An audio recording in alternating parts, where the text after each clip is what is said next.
Good afternoon. Good afternoon.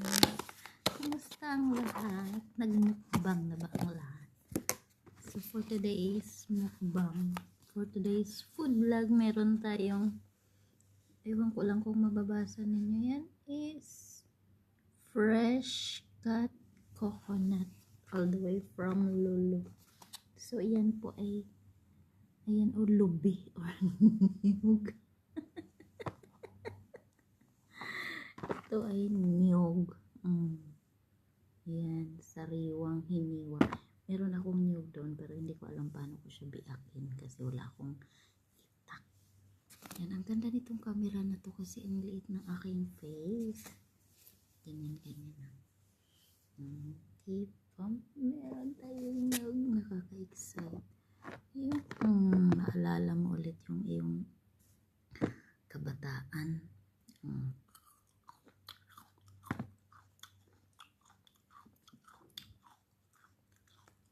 Nga pala kung bakit sinare ko sa inyo itong video na to. Ang niyog po ay napakaraming health benefits. Napakarami niyang health benefits. So kung ano-ano man yun, malalaman niyo kapag kumain kayo ng ganito.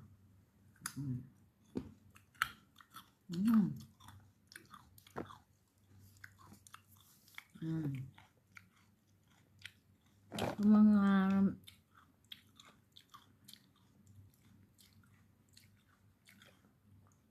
magluluto ng ginataan, may mga nag-uulam ng ginataan, pwede kayong bumili ng ganito tapos i-blender.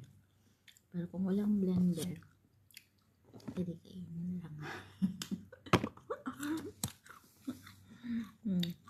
Bumili talaga ako para kainin. Kasi hindi dahil na-miss ko, kundi magdi-detox siya ng ating mga toxin sa katawan. Itong niyog na to. Kaya nyo ganun na lang. Ang coconut oil, napaka-healthy. Ang pag-inom ng sabaw ay napaka-healthy. Diba?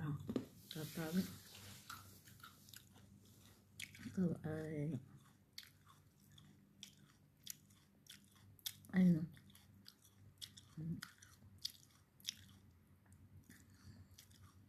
maraming nararamdaman.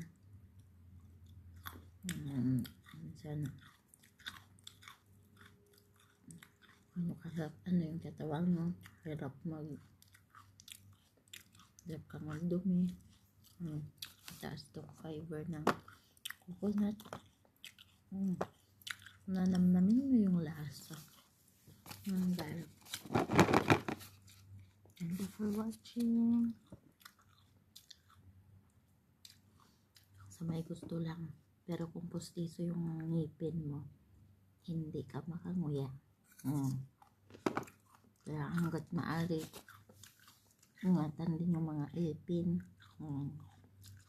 Para kahit tumanda ka na, ma-enjoy mo pa rin yung mga ganitong pagkain na matitigas. Kung hindi ka na makanguya,